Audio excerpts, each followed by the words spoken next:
agama yang didirikan oleh orang Farisi di luar Yahudi adalah agama Kristen. Bagus. Berarti Anda sedang mengakui bahwa orang Kristen adalah orang neraka dan 2 kali lebih jahat daripada orang Yahudi itu sendiri. Selamat. Sekarang pertanyaannya, apakah Anda ingin masuk ke neraka? Ya, kan pertama kan saya mau bilang juga, abang juga tidak tahu neraka itu kayak mana. Saya bukan menganut agama yang diajarkan oleh orang Farisi. Saya di dalam Al-Quran sudah jelas-jelas dijamin surga. Tapi Al-Quran surah Al-Mu'minun ayat 1 sampai ayat 11. Orang yang mendirikan sholat, bagi mereka sudah ada warisan, yaitu warisan surga Firdaus. Mereka kekal di dalamnya, khalidina fiha abada. Jaminan surga. Saya sudah punya warisan. Nah, Anda juga punya warisan, tapi warisannya neraka. Enyahlah daripada aku, kalian semua adalah pembuat kejahatan. Gimana dong? Membuat kejahatan. Nah, yang membuat kejahatan itu adalah mereka yang tidak melakukan kehendak Bapa. Atas kehendak siapa Anda menyembah Yesus? Anda mengatakan kehendak saya sendiri. Ya. Sementara syarat masuk surga harus berdasarkan kehendak Bapa. Karena di dalam Dia ada jalan keselamatan dan kehidupan. Nah, itulah nanti jawaban Anda ketika Anda dihakimi. Weh bacok, kenapa kau menyembah Yesus? Karena di dalam Dia ada keselamatan. Nah, membelakang, ditendang sama malaikat. Ya, kedua, masuk ke neraka. Jawablah itu nanti. Sampai di pintu situ tuh kita semua nggak tahu.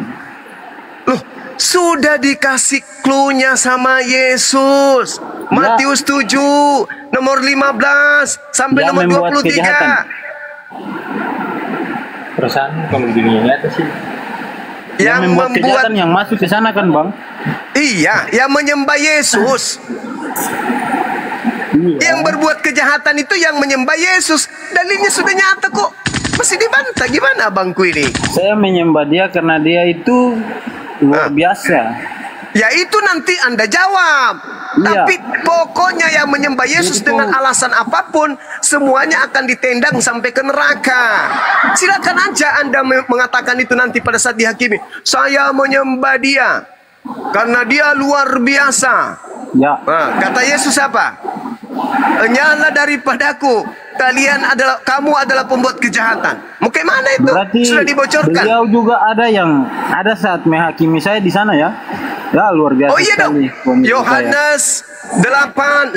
Yohanes 12 nomor 48. Yang lain di atas itu dengar ya. Jadi beliau di atas itu ada juga. Ya, Maksudnya? Selamat malam. Jadi beliau di atas itu yang abang semua bilang itu ada juga, berarti luar biasa Tuhan Yesus saya ya. Sudah ada di sana ya. Terima kasih. Aduh. Udah bang, Jadi susah. siapa yang mengikuti Dia luar biasa. Yesus sunat, Anda ikuti nggak? Kita itu sudah disunat dengan rohani. Iya. Dengan roh dan kebenaran dan hidup. Gimana Terima rohaninya kasih yang sudah disunat? mendengar. Yesus disunat kulupnya. Anda rohaninya yang disunat. Ya, karena hidup dengan rohani yang sangat tenang dan damai. Hidup dengan rohani. Kenapa Anda masih punya jasad kalau hidup dengan rohani? Saya lihat Anda ke gereja dengan jasad, bukan dengan rohani aja. Ya. Itu bahasa Kan kita tipu-tipu manusia itu. punya roh. Kan? Lah, berarti Bang Suma, semuanya betul manusia nggak? hidup dengan rohaninya. Kita manusia ini punya roh enggak? Iya dong. Yesus juga Ya. punya roh, makanya Yesus ketakutan karena dia manusia. Ya. Bolehkah saya bertanya? Boleh. Kalau menurut saya, Ya itu Dia menurut itu- Anda, menurut Yesus tidak. ya karena bukan menurut orang lain kan. Kalau menurut Ya. Anda kan menurut orang lain. Saya menurut Yesus dong. Ya.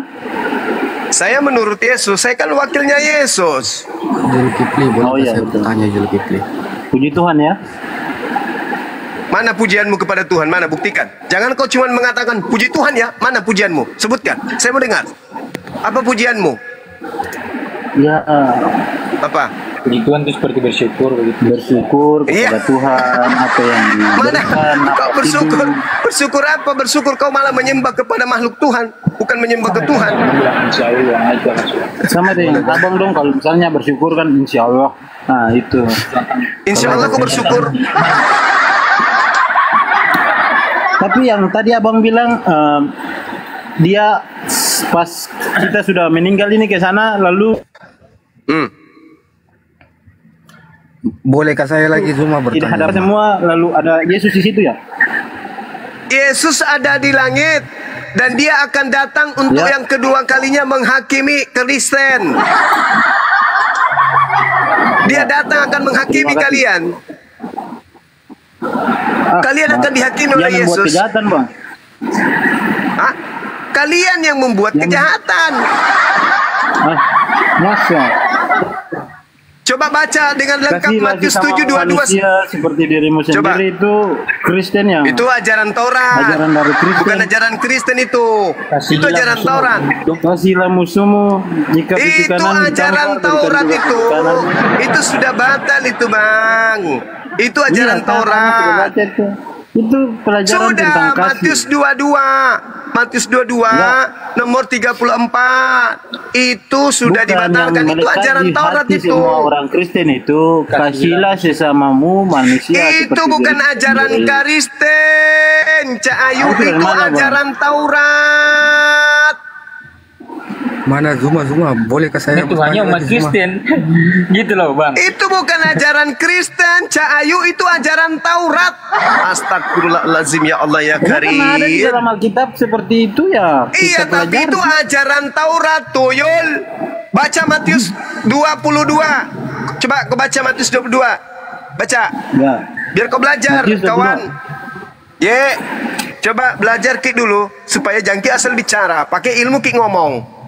Matius 22 sing kalau odong ini kan sudah.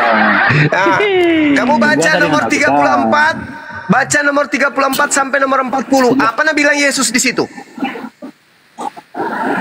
Ini ayat 22 kan bang? Ini Matius 22 nih bang. Matius 22 nomor 34 sampai nomor Nomor 40. 34. Ya, sampai nomor 40. 34, Sampai nomor 40. Coba saudara saya baca, silakan. Hukum yang terutama. Yang itu kan bang, Iya, keren. Baca Maki. ketika orang-orang Farisi mendengar bahwa orang Farisi. Yesus telah- Nah, Bukan orang Kristen kan? Baca Yesus telah terus. membuat orang-orang Saduki itu Saduki. bungkam. Berkumpullah mereka dan seorang dari mereka, Bertanya, seorang ahli mencobai Taurat, Yesus. bertanya untuk mencobai dia. Nah, Guru, Guru, hukum manakah yang terutama dalam hukum Taurat? Jawab dalam Yesus hukum kepadanya. Taurat. Dalam hukum Taurat kan? Iya, ada di dalam Oke. Alkitab juga. Iya, baca. Baca terus. Jawab Yesus. Jawab Yesus kepada mereka, Kasihilah. Tuhanmu dengan segenap hatimu dan dengan segenap jiwamu dan dengan segenap akal budimu. Itulah hukum yang terutama dan yang pertama. Dan hukum yang pertama kedua yang sama adalah dengan itu ialah kasihlah sesamamu manusia seperti dirimu sendiri. Nomor Pada 40. kedua hukum inilah Tergantung seluruh hukum Taurat dan kitab. hukum Taurat Para dan nabi. kitab para nabi. Berarti Iya. kasih itu adalah intisari dari hukum Taurat, betul? Ya, Betul? Betul kan? iya betul. Nah, coba kamu baca Efesus 2 nomor 15. Baca. Efesus 2 nomor 15 baca. Efesus. Ya.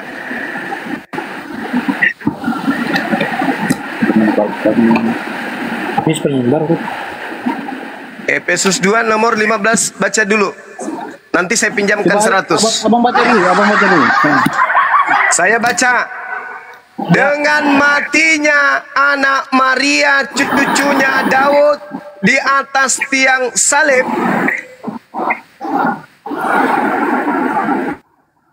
oke?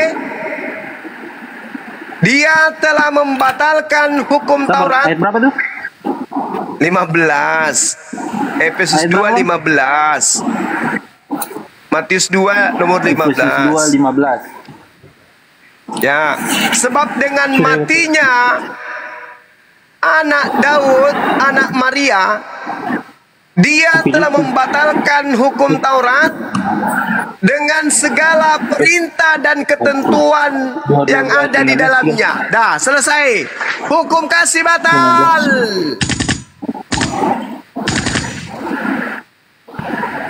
Batal hukum kasih yang tadi.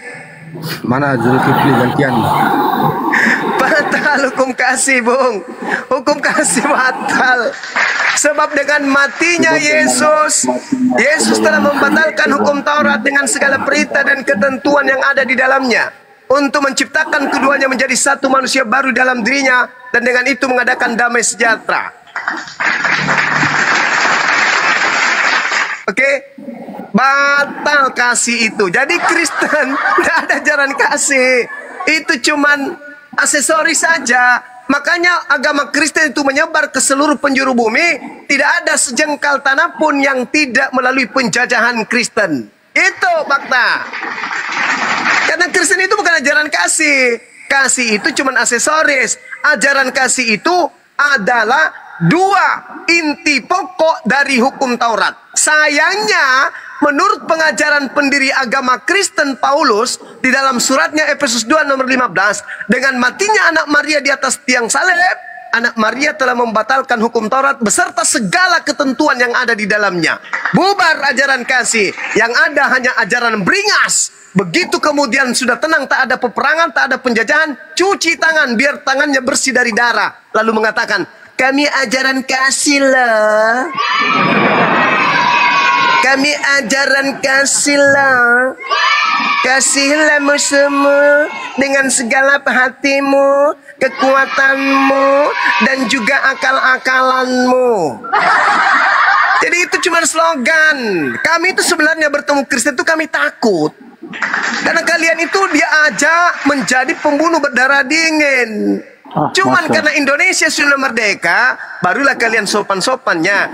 Permisi Cak Ayu, kami mau lewat. Kalau dulu, mundur, nggak mau mundur. Itu kerjaan kalian tuh, pendahulu-pendahulu kalian tuh. Makanya kuburan 40.000 jiwa ada di mana-mana. Itu baru juga sekarang kasih lo kami ini ada bencana alam, bawa Indomie 1 karung. Ada yang sakit, kasih suntik. Itu baru sekarang. Dulu kerjanya ini. Ini kerjanya dulu. Tuh kerjanya tuh. Masa kerjanya gitu kok. Itu kerjaan kalian tuh dari dulu. Abang dari tadi umbar-umbar Rasul ini bilang kata, maksudnya sebelum dia ini kan dia jadi pembunuh. Lalu ya memang. Tadinya dia pembunuh jasad. Setelah dia mengaku bertobat, kerasukan 8 roh jahat, dia membunuh akal manusia Kristen. Sebelum dia jadi Kristen itu dia tidak punya agama. Siapa? Yang tadi abang bilang dia tuh siapa? Paulus tidak punya agama. Rasul siapa itu? Paulus. Dia kan berarti dia tidak mendirikan agama Kristen. Kita bicara logika. Jadi Kristen ini siapa yang dirikan? Paulus. Dia sebelum jadi Kristen, dia itu pembunuh orang-orang Kristen. Berarti orang-orang Kristen ini. Kenapa pula orang Kristen yang dibunuhnya? Tahayul. Ya Allah. Abang tahu Rasul Paulus punya perjalanan Paulus hidup. itu pendiri Kristen. Murid Yesus yang dibunuhnya bukan Kristen. Alamak. Rusak otaknya anak-anak ini. Bukan. Umur Anda berapa sih? Oh, 7 tahun. Pantas lah. Kan menurut abang kan dia sebelum itu kan pembunuh Kristus. Pembunuh pengikut Kristus. Bagaimana sampai dia jadi orang itu kan, orang Kristen itu kan, abang nggak tahu dia punya kehidupan ke belakang itu kan gimana? Begini, Bisa dengarkan jadi, saya. Oke, Oke. saya dengarkan. Oke, Anda baca Matius 12 di mana Yesus bercerita tentang Paulus. Kita baca Yesus sama-sama. bercerita tentang Paulus. Yes. Baca di dalam Matius 12 nomor 43 sampai 45. Iya, yang apa ini tuh kan?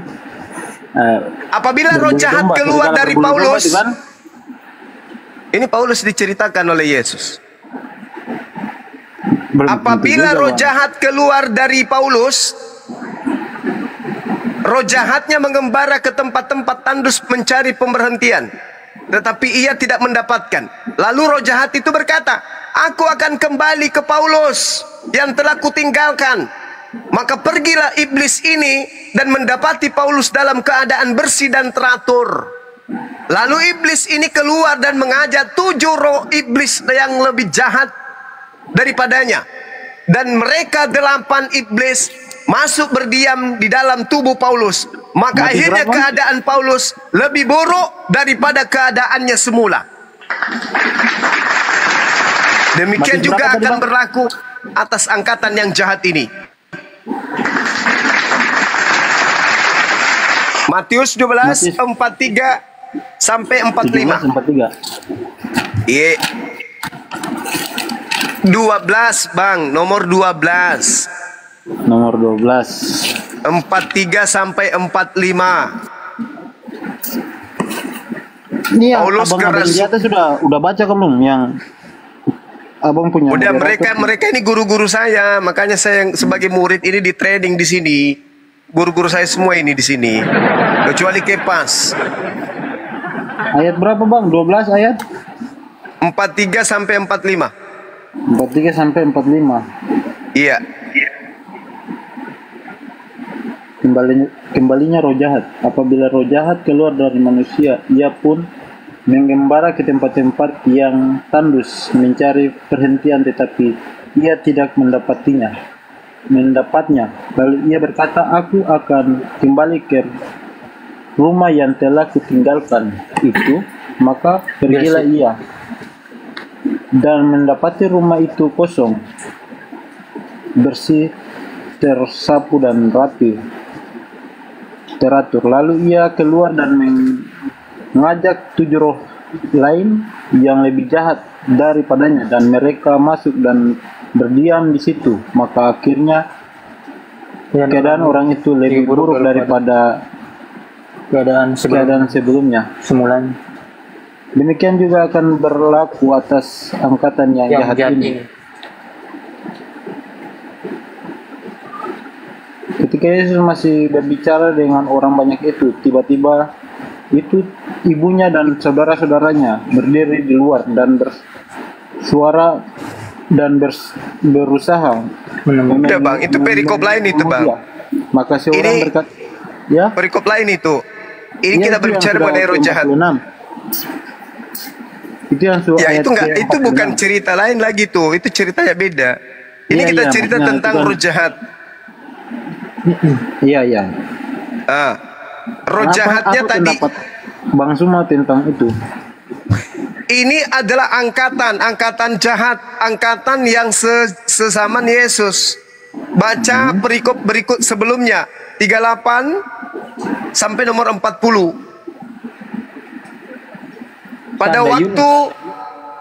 Pada waktu itu berkata beberapa ahli Taurat dan orang Farisi kepada Yesus. Berarti sesaman Yesus kan? Tetapi jawab Yesus kepada mereka, angkatan yang jahat ini minta suatu tanda, menuntut satu tanda, tetapi kepada mereka tidak akan diberikan tanda selain tanda Yunus. Sebab seperti Yunus tinggal di dalam perut ikan 3 hari 3 malam, demikian juga anak manusia akan tinggal dalam rahim bumi 3 hari 3 malam. Berarti hari ketiga ada kebangkitan atau tidak? Hari ketiga ada kebangkitan dari Yesus kan? Ya, itu tanda Yunus kan? Yunus itu dia bebal orangnya. Bukan. Diperintahkan untuk pergi dan bertempat di firman. Tapi dia itu menolak hal itu. Lalu datanglah Angkatan bencana. jahat, Itu angkatan jahat ini, angkatan jahat ini, dan angkatan tidak setia ini minta satu tanda, dan tidak akan diberikan satu tanda, melainkan ya, anak manusia akan berada dalam perut bumi 3 hari 3 malam. Berarti hari ketiga bangkit kan? iya, Itu tanda untuk angkatan mana? angkatan jahat. Nah, berarti Kristen ini angkatan baik atau angkatan jahat? Sebelum itu mereka tidak mempercayai dia. Selain itu mereka tidak mempercayai dia karena orang-orang yang mempercayai dia itu Dengar. pengikutnya. Angkatan Seperti- jahat, iya. angkatan jahat diberikan Bahasa- tanda bangkit pada hari ketiga. Betul atau tidak? Tapi mereka itu tidak percaya dia sebelum dia itu mati dan bangkit. Urusan percaya atau tidak percaya, angkatan jahat diberikan satu tanda, dan tanda untuk angkatan jahat adalah bangkit hari ketiga. Betul atau tidak? Betul, tapi begini bang, sabar ya, beta bicara dikit bisa enggak? Ya, silakan Subeda, lanjut. Jadi di Alkitab ini menulis bahwa ada orang yang selain murid-murid dia, orang lain itu tidak percaya dia.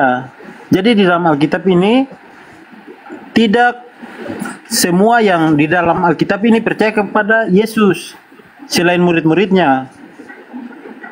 Pada saat angkatan yang jahat ini, itu kita semua ini orang berdosa yang tidak tahu bahwa beliau datang untuk membawa dan menebus dosa-dosa di dalam kita ini. Jadi selain murid-muridnya itu, kita orang semua yang tidak tahu kedatangannya ini, itu di apa?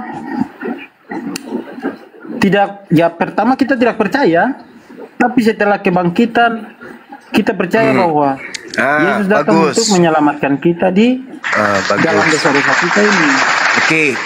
Berarti Bung, orang Kristen percaya kebangkitan, betul? Betul. Ya, betul. Oke. Murid-murid Yesus percaya nggak kebangkitan? Percaya. Mereka Oke, menyaksikan saya itu. buktikan. Saya buktikan bahwa murid-murid Yesus tidak percaya kebangkitan. Buka Lukas 24, Anda baca dari data nomor 9 sampai 11. Murid Yesus sampai nomor 12. Tidak percaya. Tidak percaya Tidak percaya kebangkitan. akan Mari kita kebangkitan lihat. Yesus itu Iya. waktu dia menampakkan diri. Sabar, Bung. Nah, ya. Karena Yesus tadi memberikan tanda Yunus bangkit pada hari ketiga itu untuk siapa? Untuk kita Angkatan semua jahat. orang yang angkatan Untuk jahat. angkatan ini. jahat. Untuk angkatan jahat. Oke. Iya. Yesus tidak memberikan tanda itu kepada muridnya yang asli, Bung. Mau bukti? Tapi dia datang dalam penampakan untuk murid-muridnya itu gimana tuh, Bang? Itu beda ceritanya. Nanti saya jelaskan. Oke, Kita membandingkan dulu. Yesus memberikan tanda Yunus kepada angkatan jahat. Bangkit pada hari ketiga adalah tanda simbol yang dituntut oleh angkatan jahat, dan itu diberikan oleh Yesus. Setuju kita ya? Setuju ya? Oke.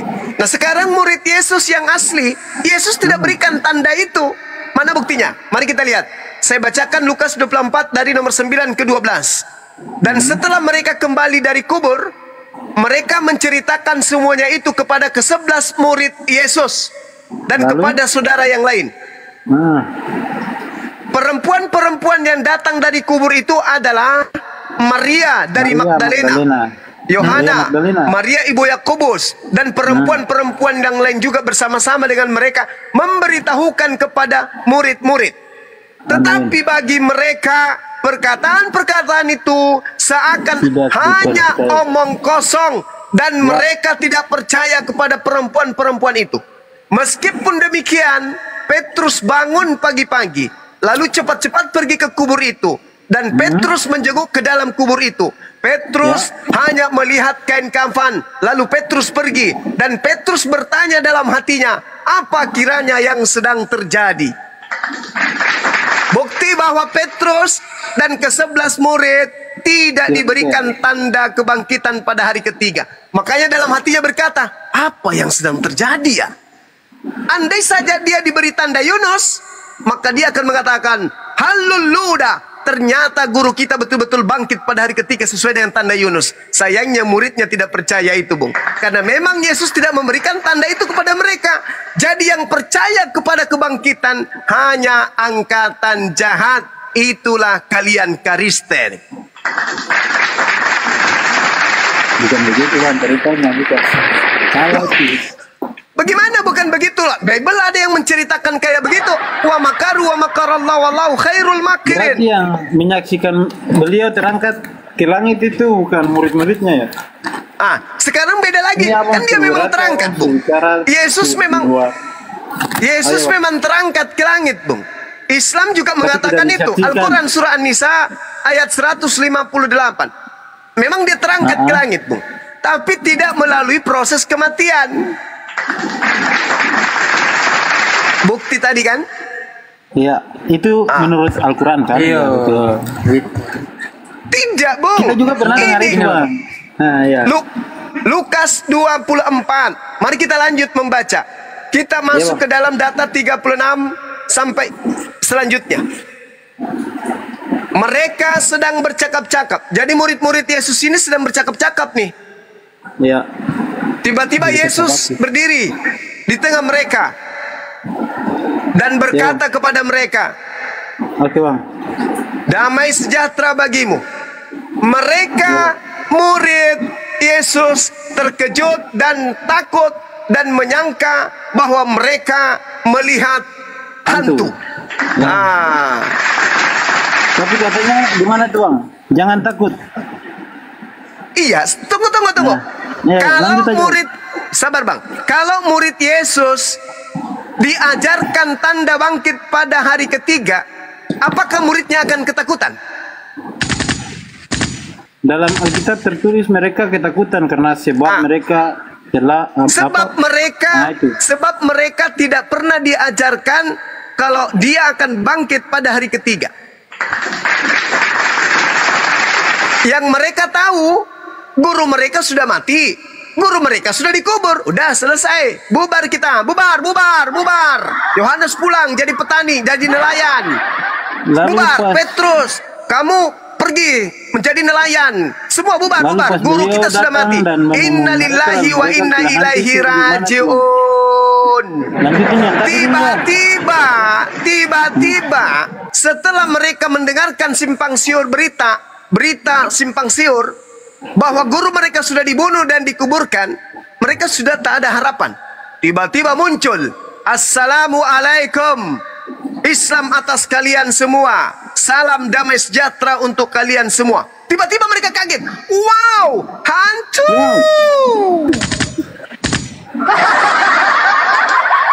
Katanya guru kita mati.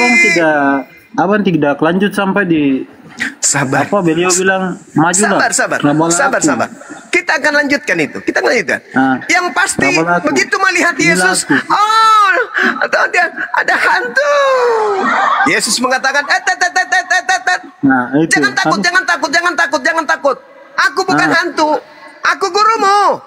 Ini lihat tanganku, lihat masih ada tato, coba lihat pahaku, ini kakiku, raba. Cium aku, peluk aku. Ini aku gurumu. Tapi mereka masih takut.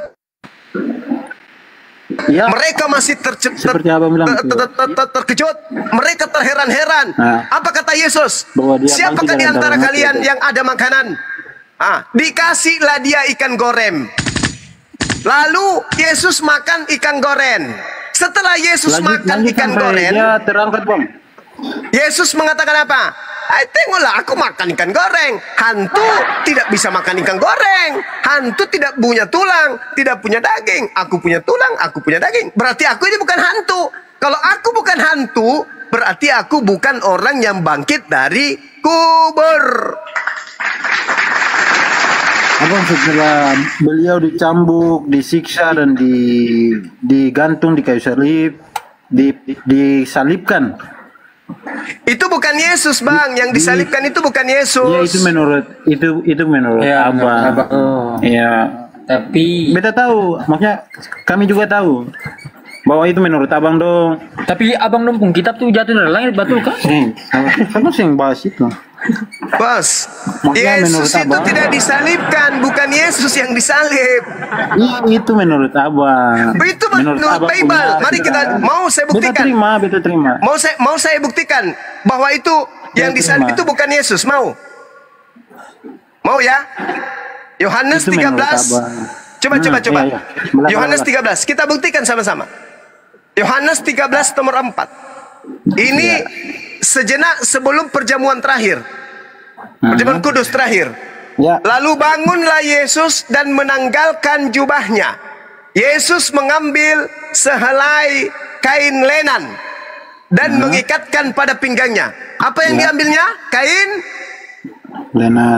Kain lenan. Nah, kita baca saat penangkapan di dalam Markus 14. Kita baca dari mulai data nomor Itu ada berapa ayat yang yang berurutan, maksudnya Abang sudah masuk ke, coba kalau bahas Matius saja. Oh, enggak begitu. Bukan begitu Bukan, caranya. itu sudah dikenal Bukan begitu bahasa caranya dari- belajar Bible. Tahu. Bukan begitu caranya belajar Bible. Coba Iya, kita satu lihat dulu. dulu. Kita lihat dulu cerita Apa, yang bahasa saling coba. terkait. Iya. Cerita yang saling terkait. Katanya Iya. ini murid-muridnya. Katanya murid-muridnya. Berarti cerita Iya, murid bahasa harus coba. saling terkait antara satu sama yang lain. Iya. Yesus dikatakan menggunakan kain lenan. Coba kita lihat kata Markus pada saat penangkapan. Lalu semua murid Yesus lari meninggalkan Yesus. Iya, betul. Ada yang- ada seorang muda yang pada waktu itu hanya memakai sehelai kain lenan untuk menutup badannya, mengikuti yang sudah ditangkap.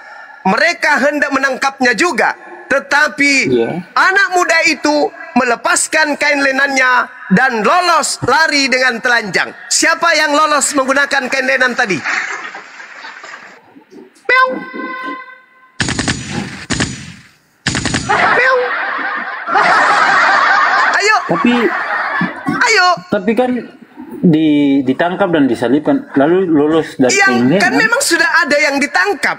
Ada yang ditangkap memang. Setelah ada penangkapan, setelah ditangkap satu orang, Markus Ayat berapa, Bang? 14 Markus nomor 14.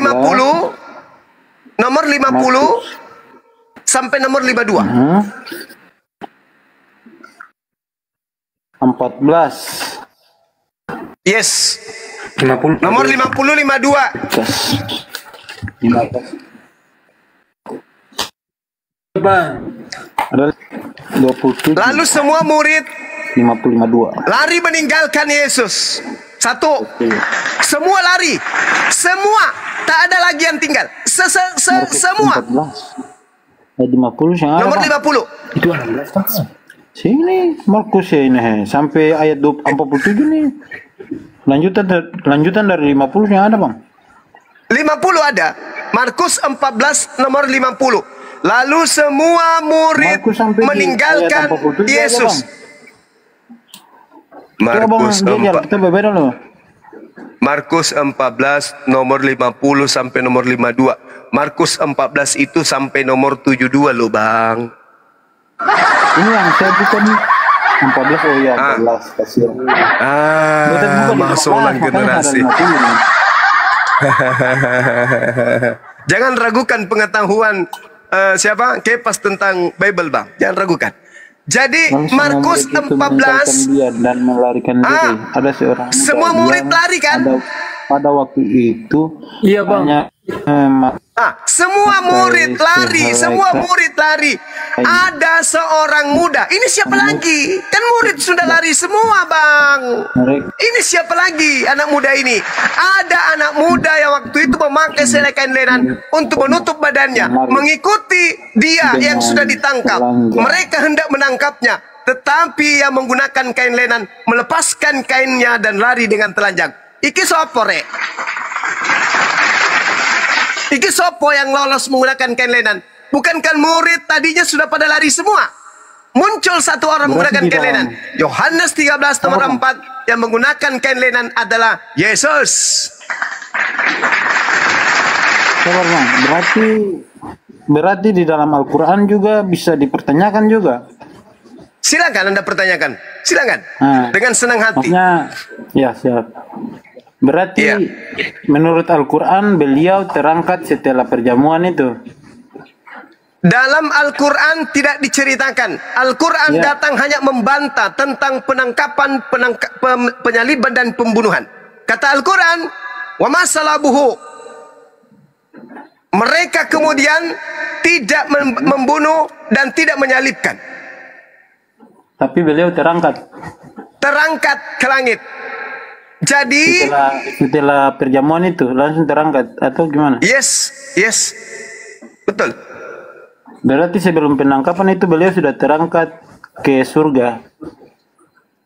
Kalau di Al-Quran tidak dijelaskan, hanya dikatakan wa qaulihim inna qatalnal masiha Isa bin Maryam Rasulullah wa ma qatalu wa ma salabu.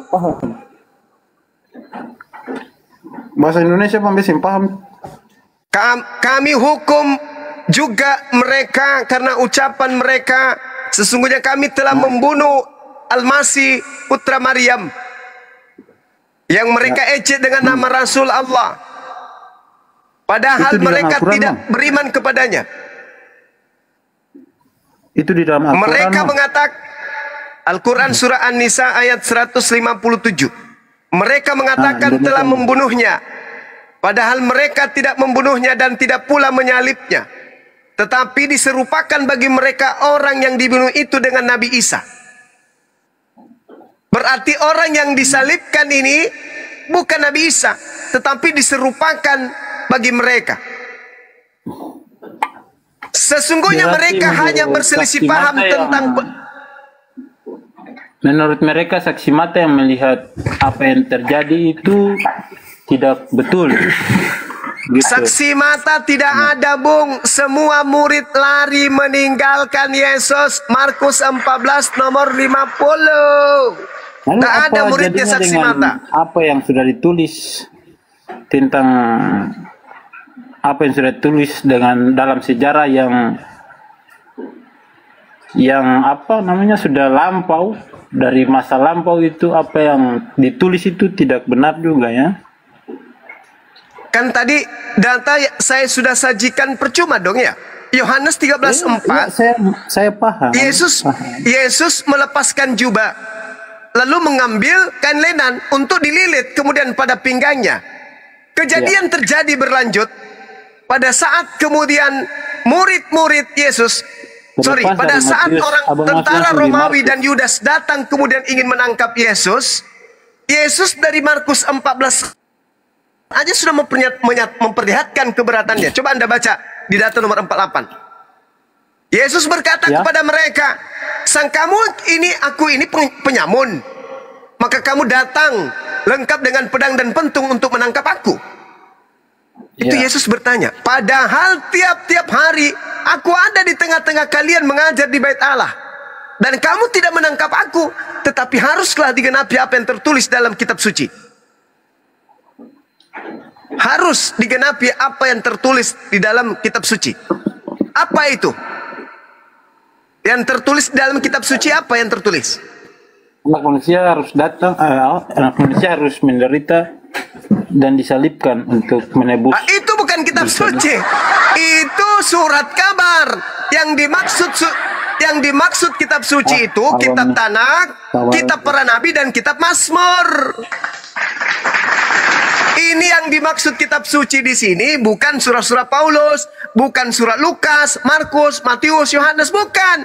Yang dimaksud Paulus adalah yang tertulis di dalam kitab Torah, kitab para nabi. Tidak percaya? Mundur di data nomor 44. Sorry, di data nomor 44.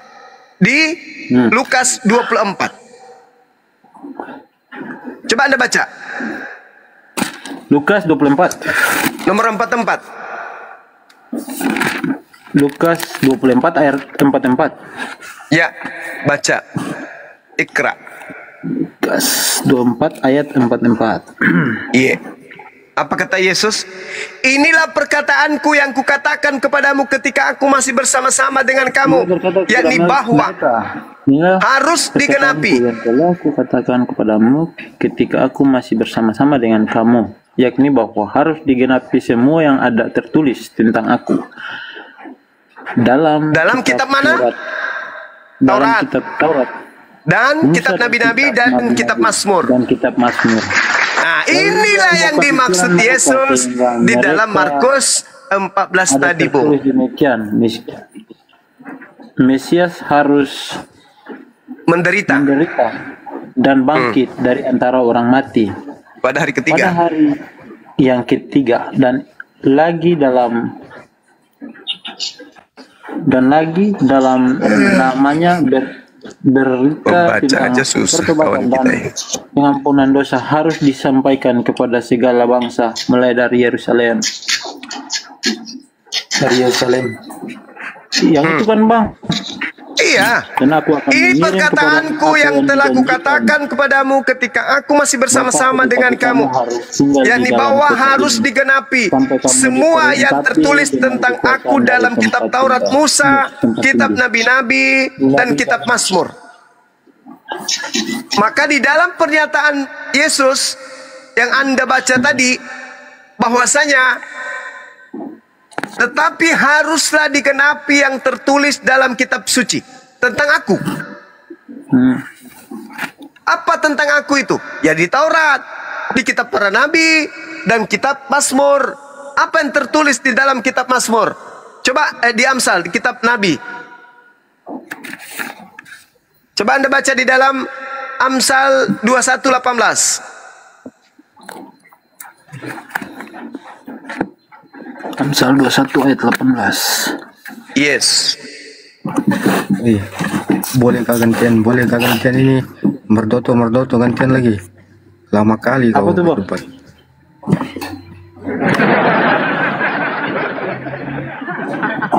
Coba baca. Ya, kita berdebat itu ya ikut terus saja, Bang.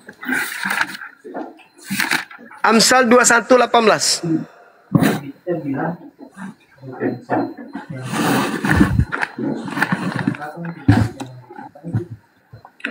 Amsal 18 kah? Amsal 21:18. Sabar, ada bukan. Panggil satu RT di situ, Bang, untuk nyimak kita, Bang. Enggak apa-apa, Bang. Saya sendiri aja. Enggak, mereka yang satu RT suruh nyimak aja. Silakan. Anda baca Amsal 21:18. Sabar, Bang. Ada bukan nih, Bang? Ya, silakan. Tapi Amsal 21:18. orang fasik dipakai sebagai tebusan orang benar, Pengkhianat sebagai ganti orang jujur. dan Orang fasik. pengkhianat sebagai ganti orang jujur. Berarti ketika Padang gurun daripada tinggal dengan perempuan yang suka bertengkar dan pemarah. ketika orang benar tadi ingin ditangkap, menurut Amsal 21:18 yang menggantikannya adalah orang fasik. Betul? Enggak juga, Bang. Loh, ini dalil orang fasik dipakai sebagai tebusan bagi orang benar dan pengkhianat sebagai ganti orang jujur. Betul nggak? Tapi menurut Alkitab yang ketiga isi Alkitab yang ada ini, Matius, Markus, Lukas ini bercerita tentang kematian Yesus Kristus. Tapi Yesus mengatakan yang digenapi itu yang ada di dalam Taurat, kitab para nabi, dan kitab Mazmur. Bukan Berarti- kitab perjanjian baru. Kenapa Anda larinya ke situ? Yesus sudah menyebutnya Taurat, kitab para nabi, dan kitab Mazmur. Kenapa lari ke Lukas? Sejak kapan Itu Lukas jadi anggap nabi? saja. Anggap Enggak. saja. Bukan begitu, Bang. Cara belajarnya bukan kayak gitu. Jangan memperbodoh diri. Sekarang benar nggak? Di sini dikatakan bahwa orang pasti akan menggantikan orang yang benar. Benar nggak? Akui dulu. Untuk Menurut menebus gitu. iya, untuk nebus. Kan tadinya orang yang mau direncanakan dibunuh ini adalah orang benar. Yesus kan orang benar tuh. Dia orang jujur. Tapi bersekongkol semua orang Roma dan orang Yahudi untuk mencelakai dia. Tetapi Tuhan tidak menghendaki itu terjadi. Maka yang dijadikan sebagai tebusan pengganti adalah orang fasik. Betul?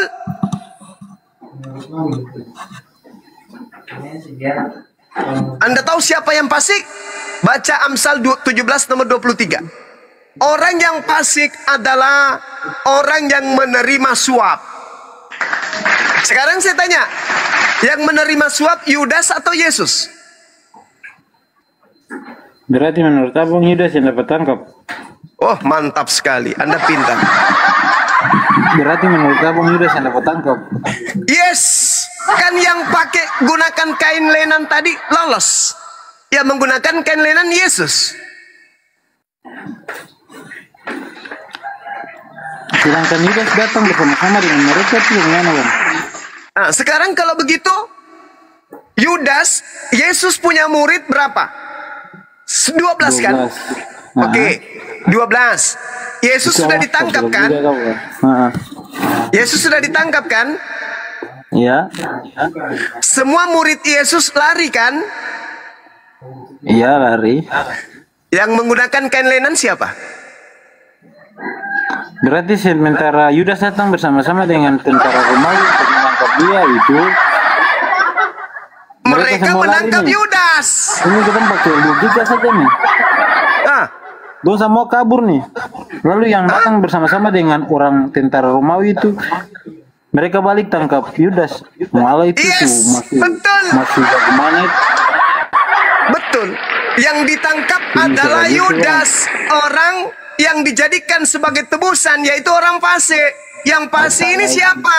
Yang menerima suap. Siapa yang menerima suap? Yudas. Siapa yang berkhianat? Yudas. Amsal 21 nomor 18. Orang fasik dipakai sebagai tebusan bagi orang yang benar, pengkhianat sebagai ganti orang yang jujur. Dalil, Bung. Berarti belum punya mata langsung kayak langsung tak balik begitu langsung tangkap Yudas sementara Makanya Yudas datang, ketika Yudas datang dengan orang Roma, tentara Romawi, Ya. mereka bertanya kepada oknum, siapa yang engkau cari? Apa kata oknum itu? Apa kata mereka? Aku mencari Yesus dari Nazaret. Apa kata orang yang ditangkap? Akulah dia.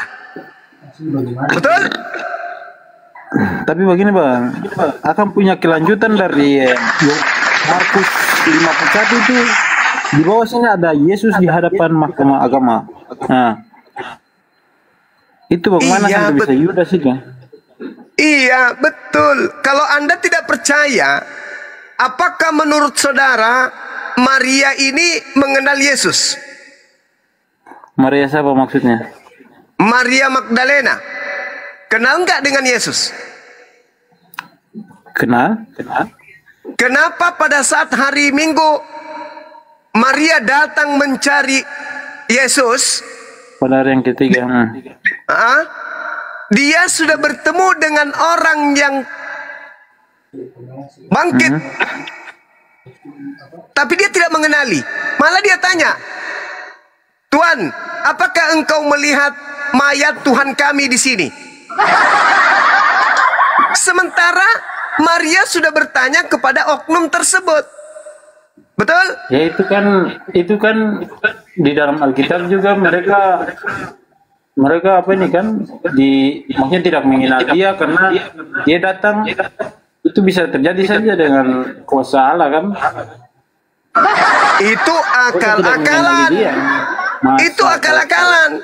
Bagaimana mungkin orang Bung, bagaimana mungkin kalau yang itu adalah Yesus, masakan baru 2 malam sudah beda mukanya? Ya bisa jadi beliau tidak menampakkan wajahnya atau gimana? Loh. Bagaimana dia tidak menampakkan wajah sementara dia ngobrol? Tuhan, apakah kau melihat mayat kami di sini? Mayat Tuhan kami hilang, katanya. Iya kan? Ternyata yang bicara dengan dia itu adalah Yesus itu sendiri. Ada apa ini? Coba Anda baca Kisah Para Rasul 25 nomor 19. Mereka berselisih paham tentang seseorang yang bernama Yesus. Ada yang mengatakan dia mati, ada juga yang mengatakan dia masih hidup. Berselisih paham sesuai dengan apa yang diterangkan oleh Al-Quran. Wa innal ladzina ikhtalafu fihi lafi syakkim minhu. Sesungguhnya mereka yang berselisih pendapat tentang Nabi Isa benar-benar dalam keraguan-raguan tentang hal, yakni tentang pembunuhan itu. Mereka tidak mempunyai sedikit pun pengetahuan menyangkut hal itu, yakni tentang pembunuhan Nabi Isa. Dan apa yang mereka katakan kecuali hanya mengikuti persangkaan belaka, dan mereka tidak membunuhnya dengan yakin. Coba, mana yakinkan saya melalui Bible bahwa yang benar-benar mati itu anaknya Maria? Tidak akan pernah bisa. Ada 3 ayat yang menyampaikan demikian itu. Cuman dari abang saja yang tidak percaya itu. Saudaraku, yang pertama, Yesus memberikan tanda angkatan jahat. Bahkan Yesus mengatakan dalam Yohanes 6 nomor 70, bukankah aku yang memilih engkau yang 12? Dan satu di antaramu adalah iblis, yaitu Yudas. Yudas disebut iblis. Sekarang Anda lihat di Galatia 3 nomor 13. Kristus telah menebus kita dari kutu hukum Taurat dengan jalan menjadi kutu. Sebab ada tertulis, terkutuklah orang yang mati di atas kayu salib.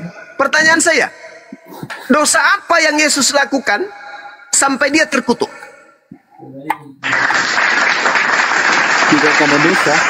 Tidak ada dosa. Sedangkan di dalam Ulangan 27 nomor 25,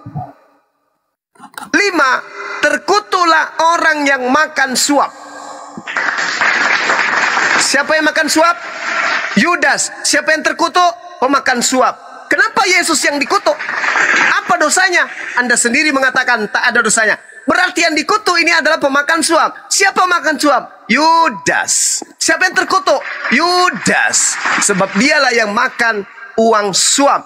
Ulangan 27 nomor 25. Terkutuklah orang yang menerima suap.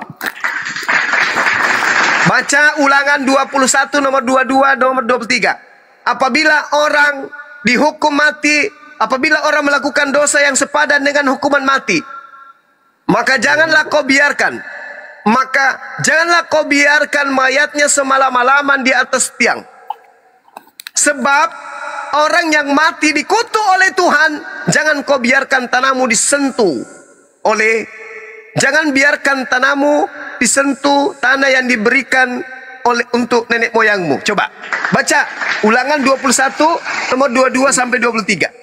Apabila ada orang dihukum mati karena melakukan dosa yang sepadan dengan hukuman mati, gantunglah dia di atas tiang. Sebab jangan kau biarkan semalam-malaman mayatnya disebabkan karena orang yang dikutuk oleh Elohim, jangan kau biarkan mayat menyentuh tanah. Apa dosa Yesus sampai Elohim turun tangan mengutuk Yesus? Gak ada, Bung. Jadi yang dikutuk itu adalah Yudas Iskariot. Yang kalian sembah itu adalah Yudas Iskariot. Itulah fakta yang tertulis dalam Bible. Hanya saja kalian tidak mengkritisi, kalian tidak teliti, kalian tidak mempelajari Bible. Saya yang menunjukkan Anda baru cari kiri, cari kanan, cari kiri, cari kanan. Kenapa? Anda hanya didoktrin dan didogma dari sejak lahir sampai sekarang. Anda hanya dicekoki dogma dan doktrin, tapi lancar perpuluhan. Anda hanya disuguhkan doktrin dan dogma, yang penting perpuluhan itu jalan. Anda hanya korban perpuluhan. Anda hanyalah korban tipu muslihat perpuluhan bisnis duit barat dan juga bisnis duit para pendeta. Yang mampu mempertahankan, Kristen mampu bertahan karena ada Paulus. Kristen mampu bertahan sampai hari ini karena Kristen satu-satunya agama yang menggunakan sistem multi-level marketing. Semakin banyak jemaat, semakin tebal dompet. Semakin kurang jemaat, semakin menipis dompet. Maka yang harus kita jual adalah dogma, doktrin.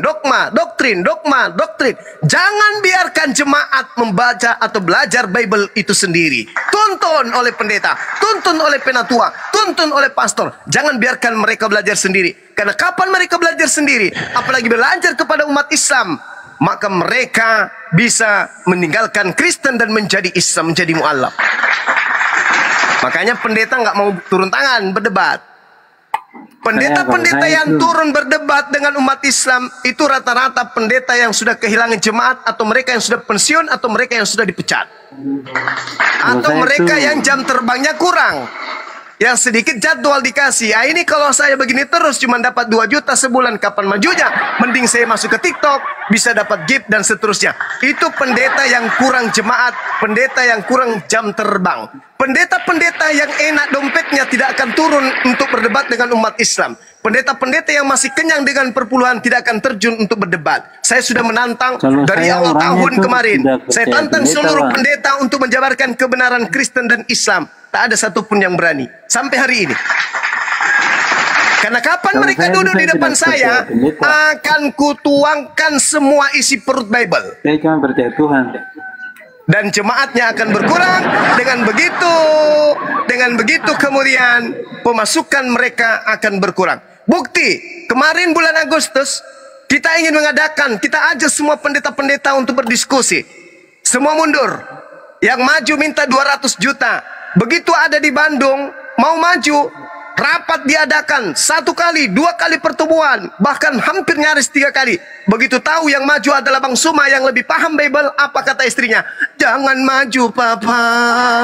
Kalau Papa maju di Bali, Bang Suma jemaat kita pada lari. Sebab Bang Suma kalau live pasti, kalau debat pasti di live kan dan akan ditonton banyak orang. Kalau kamu ditonton Papa sama jemaat kita akan mundur semua, tak ada lagi percaya samamu. Jangan berdebat Papa.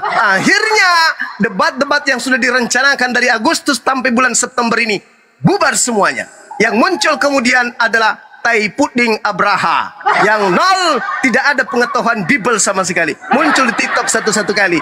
Tapi begitu ada Bang Suma, lari masuk ke dalam kalibong kapiting. Saya kira begitu teman-teman. Saya bikin kopi dulu sebentar, silakan diambil alih. Demikian, terima kasih.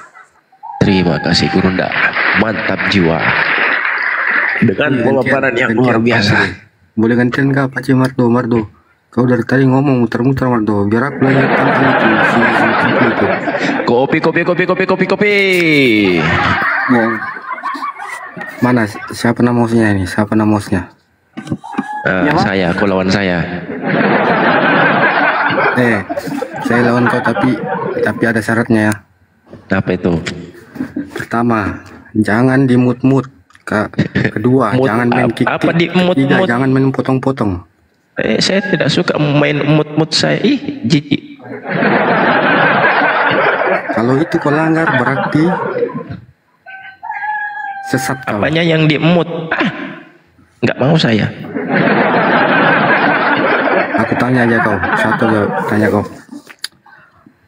Apa bukti kekuasaan yang diturunkan oleh Allahmu yang disaksikan banyak orang dan tidak dapat diklaim oleh siapapun? Tuhan umat Islam tidak seperti Tuhan umat Kristen yang turun ke dunia ini menjadi manusia. Jawab pertanyaannya, tunjukin satu aja kedahsyatan